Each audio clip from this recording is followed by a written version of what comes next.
और मैं देख रहा हूँ कि उलमा भी बाज़ जगहों पे अवाम के अंदर मौजूद हैं, तो थोड़ा मौका दें। कोई बात खींचनी नहीं, कोई लंबी नहीं करनी, बिला वजह किसी बात पे ज़्यादा वक्त नहीं लगाना। जो चंद ज़रूरी बातें अब आपकी खिदमत में अर्ज़ करनी है। सबसे पहले तो ये बात याद रख लें कि हमारा जो नबी पाक अलैहिस्सलाम के साथ ताल्लुक़ है ना, वो बड़ा हसास है। इंसान के बहुत सारे रिश्ते होते हैं, सारे हसास नहीं होते। ढेरों सारे रिश्ते होते हैं, सारी बेटियों को ही अपनी बेटी समझना चाहिए, लेकिन बहुत सारी घरों में आजमाइश होती है। खुदा न खास्ता अगर बाप रात टेलीफोन पे सुन लेना कि बच्ची बात ठीक नहीं कर रही, कुछ दुखी है, हालांकि वो दुख ना भी बताए, तो सारी रात नींद कोई नहीं आती, क्योंकि इस रिश्ते में हसासियत बहुत है। सब जगह पे इंसान परेशान नहीं होता, लेकिन खुदा न खास्ता उसकी माँ परेशान हो तो फिर वो बंदा बड़ा बेसुकून होता है, बड़ी तकलीफ़ में आ जाता है। अजीज़ दोस्तों, सबसे झगड़ा करके बंदा परेशान नहीं होता, लेकिन अगर उसका अपने घर झगड़ा हो जाए ना, तो ये बहुत सारे लोग जो बाहर जिनकी मोटरसाइकिल की टक्कर होती है ना, ये दरअसल बेचारे घर से परेशान निकलते हैं। जाने किस उम्र में जाएगी ये आदत मेरी, रूठना उससे तो औरों से उलझते फिरना। कई दफ़ा इंसान इस तरतीब से भी परेशान होता है। तो हर रिश्ता जो होता है उसमें हसासियत नहीं होती। कुछ रिश्ते हसास हो। मेरे नाना जान इंतकाल कर गए रमज़ान शरीफ में, तो वालदा बड़ी हौसले वाली थी, मिजाज के लिहाज से बड़ी सब्र वाली और कुशादा दिल रखती थी अम्मा जी। नाना जी इंतकाल कर गए, एक दो माह के बाद मोहल्ले में एक और बुजुर्ग का इंतकाल हुआ, तो अम्मा जी सारा रात ही रोती रहीं।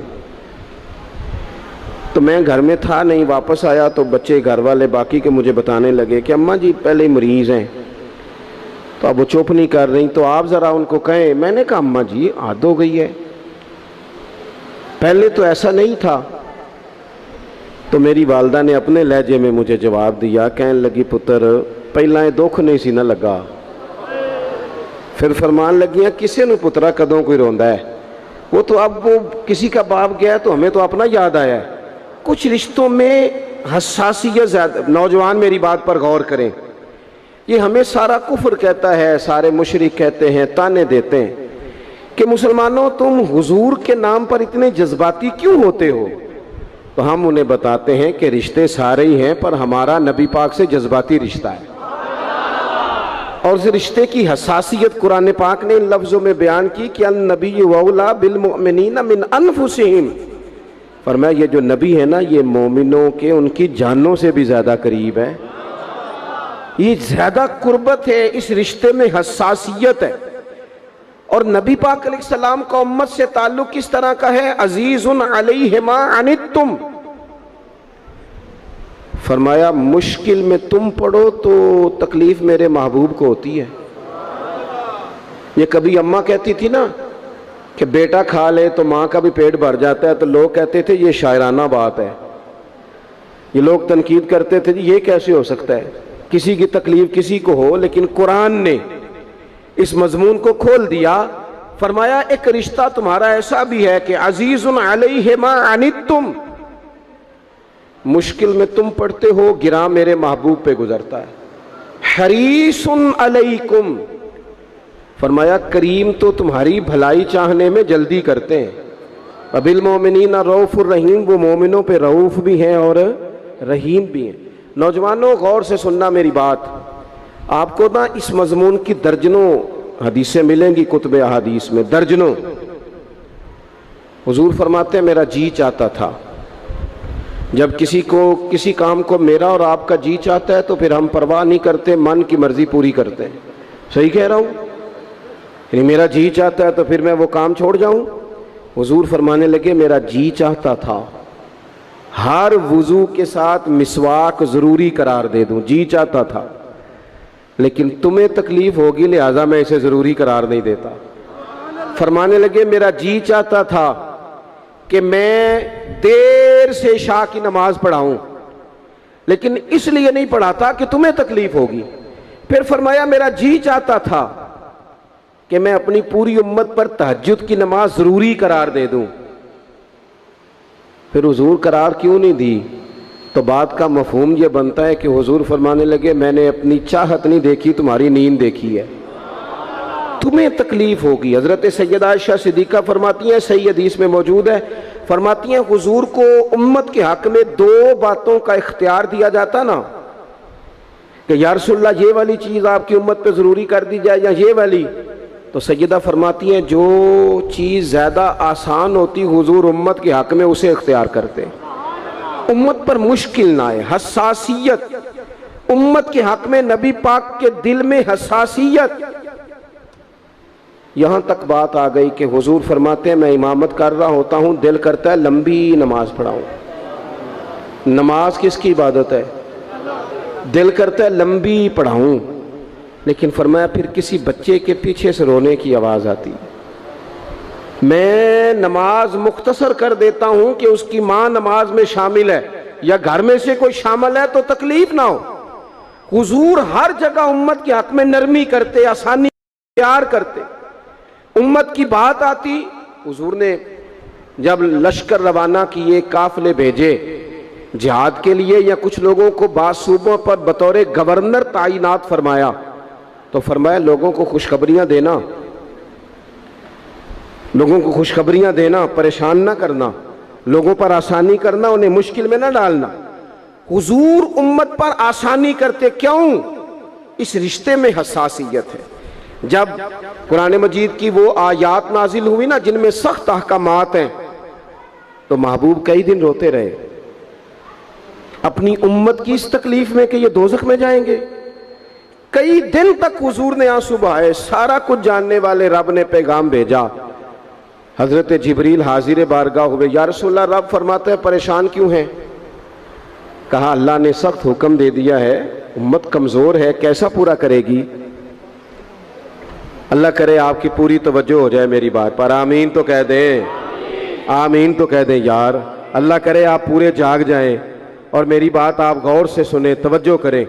अजीज भाई इस पर गौर करो। इस हसासी, आज उम्मत को कहा जाए ना तो दाढ़ी शरीफ रख ले, उसमें हसासियत ही नहीं आती।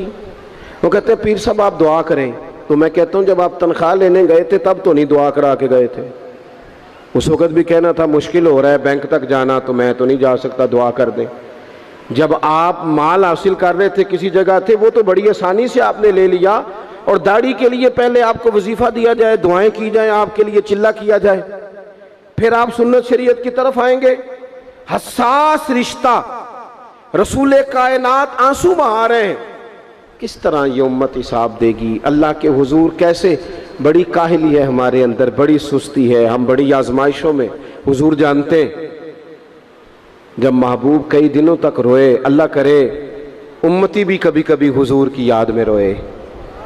एक तो ये हमारी महफिलें हैं ना जिनमें मजबूर कर देता है खतीब, वाइज, नात खां, तो मजबूरन भी सुभान अल्लाह कहनी पड़ती है। काश कभी घर में बैठे बैठे भी दिल करे और हम किसी नात खां के दरवाजे पे स्पेशल जाके दस्तक दें और उसे कहें दिल बड़ा परेशान है, मदीने वाले की कोई नात तो सुनाओ। कभी ऐसा भी हो ना कि घर में पैसे ना मिलने पे तो टेंशन होती है, और कोई मुकदमा आ जाए तो परेशानी होती है, लड़ाई हो जाए तो होती है। कभी यूं भी तो हो ना रात को अब्बा जी रो रहे हो बिस्तर पे और बड़ा रो रहे हो और तड़प के रो रहे हो, बच्चे आके अम्मा से पूछें क्या मसला है हमारे अब्बा को, कोई परेशानी है, कोई डॉक्टर को बुलाएं, कोई दुख है? अम्मा कहती है जाओ तुम्हारे वाली बात नहीं। बच्चे इसरार करके कहते हैं नहीं अम्मा बता तो सही मसला क्या है। तो अम्मा ठंडी आह भर के कहती है पुत्र तुम्हारे बाप को ना नबी पाक का मदीना याद आता है, जिन्नू वेख के ठरदियां अखियां ने ते जिन्नू वेख के ठरदा सीना है। रब्बा तेरी सारी खुदाई च एक ही ते शहर मदीना है। पैसे जितने आ गए जी इन्ने ही बड़े ने, उन्ना सुटियो थोड़ी मेहरबानी। असी किड्डी समझदार कौम आ, पहले आप ही खिलारी देने फिर आप ही इकट्ठी करी देने, कैसी बात है।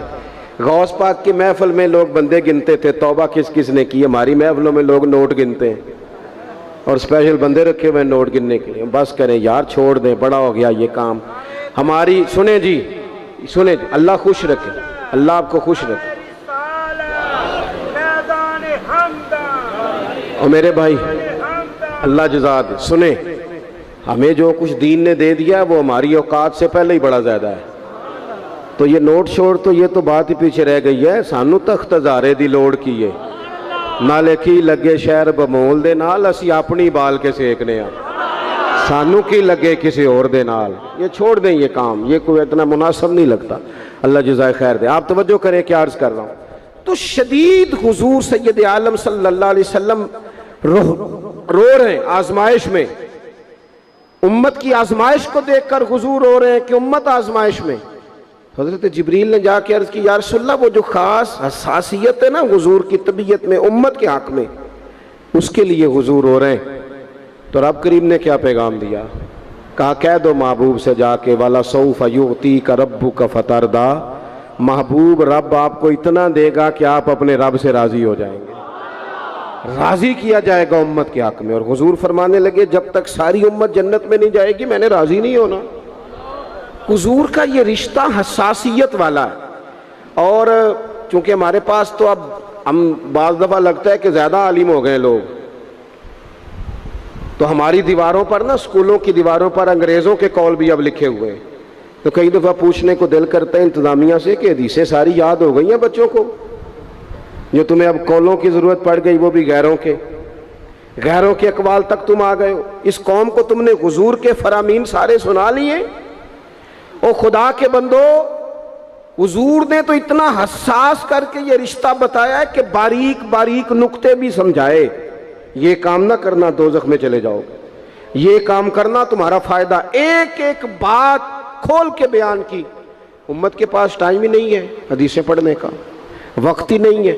हमारा तो मिजाज बन गया नुक्ते सुनने सुनाने का। नुक्ते, वो हमारा नकीबे महफिल स्टेज पे भाग के उधर जाता है, फिर भाग के इधर आ जाता है। वो क्यों लगा, कहता मैं जुमला देने लगा। ओ खुदा के बंदे, तू जुमला रहन देखा, तू कोई आयत दे, तू कोई हदीस पाक पढ़। और फिर वो बाज़ों का, मैं तो चूंकि कमज़ोर सा बंदा हूँ, तो वो जब 50 को दफ़ा कहते हैं ना तैयार हो जो जुमला देने लगा, तो ऐसे लगता है जुमला नहीं आएगा, कोई एटम बम भी आएगा। भाई तू दे दे जो तूने देना, इतना परेशान तू किस बात का हो गया। और फिर सारे ही कह रहे हैं, जितने आए नकीब नात खां खतीब सब कह रहे हैं सारा कुरान हुजूर की तारीफ है। तो फिर पढ़ना चाह रहा है तू भी, तू पढ़ कोई भी नहीं रहा, कही जा रहा है। अपनी ज़िंदगी के अंदर हुजूर ने जो हमें असबाक दिए, जुमे वाले दिन टाइम पे मस्जिद जाया करो। मौलवी नकम्मा भी हो ना मेरी तरह का, आप वक्त पे जाएंगे तो वो जल्द तैयारी शुरू कर देगा। आप आखिरी 10 मिनट जाते हैं तो वो क्या मौलाना दीवारों को तकरीर सुनाए? तैयारी करें, हुजूर के फरामीन सुने। और नबी पाक सल्लल्लाहु अलैहि वसल्लम ने जहां जहां हमें असबाक पढ़ाए हैं, वो उस रिश्ते की हसासियत को देखें। क्योंकि हुजूर ने बड़ा हसास रिश्ता बनाया उम्मत से, तो फिर उम्मत के दिल भी हुजूर के हक में बड़े हसास हैं। अपने मिजाज के लिहाज से ना नरम तबीयत के आदमी हजरत सिद्दीक़ अकबर। कुछ लोग नरम होते हैं ना बेचारे, जो गया मान ली, जो गया मान ली, उनको लोग तंग भी बड़ा करते हैं। ये भी मैं आपको बता रहा हूँ। वो जिस बंदे का पता होता है ना कि जनाब इसके पास गए तो ये अक्सर तारे शाट भी रहती हैं, तो वहाँ ज़रा जाते भी लोग थोड़ी एहतियात करते हैं। हजरत अबू बकर सिद्दीक़ तबन नरम तबीयत के थे, कुशादा रुई, खंदा पेशानी मिजाज का हिस्सा था। वो देर तक सब्र करने के आदी थे। लेकिन एक दिन उनके वालिद आए, जनाब अबू काफा रदी अल्लाह ताला अन्हु, बाद में उन्होंने कलमा पढ़ा। एक दिन हुजूर की बारगाह में शिकायत लेके आए। अब किसी उस बंदे की शिकायत आ जाए ना जिसकी तवक्को ना हो, जिससे तवक्को ना हो। वो किसी ने कहा था ना कि तुझसे शिकवा नहीं बेवफाई का, पर तुझसे उम्मीद बेतहाशा थी। तेरे ऊपर उम्मीदें बड़ी थी, तो तूने ये जो काम किया ना ये थोड़ा अजीब लगा है, तुझे नहीं करना चाहिए था। कोई और कर देता तो चलो बात इतनी सख्त नहीं थी, तुझे नहीं करनी चाहिए थी, तेरी बनती नहीं थी। हजरत सिद्दीक़ अकबर तभी तौर पर नरम आदमी, लेकिन उनके वालिद आए हुजूर की बारगाह में, और बुजुर्ग हैं और नाबीना हैं और लाठी थामे हुए, और उन्होंने बड़ी अजीब बात की। कहा या रसूलल्लाह हद हो गई, आज तो अबू बकर सिद्दीक़ ने मुझे थप्पड़ मारा है, थप्पड़ मारा है। ये अभी वो मुसलमान नहीं थे, शिकायत आई, करीम महबूब अलैहिस्सलाम के गिर्द जितने लोग खड़े थे महवे हैरत हो गए कि अबू बकर सिद्दीक ये काम करेंगे। हुजूर ने फरमाया बुलाओ ना जनाब सिद्दीक को। हाजिर बारगाह हो गए, हाथ बांधे, नजर झुकाई है। हुजूर ने फरमाया अबू बकर लोगों को तो यकीन ही नहीं आ रहा, तुमने थप्पड़ मारा बाप को। खामोश खड़े, खामोश। करीम ने फरमाया अबू बकर सुन रहे हो मैंने क्या कहा, बाप को मारा है? चुप खड़े। तीसरी दफा हुजूर ने फरमाया बोलते क्यों नहीं? उन्होंने ना गर्दन उठाई, आंसू टप टप दाढ़ी पे गिर रहे, रो के अर्ज करने लगे या रसूलल्लाह बाप से कहें खंजर लेके मेरा गला काट दे, मैं सी नहीं करूंगा। पर इसने ना आज आपके बारे में बात की है, आपकी शान अक़दस के बारे में कच्चा जुमला बोला है, आपके बारे में कमजोर बात की है। यार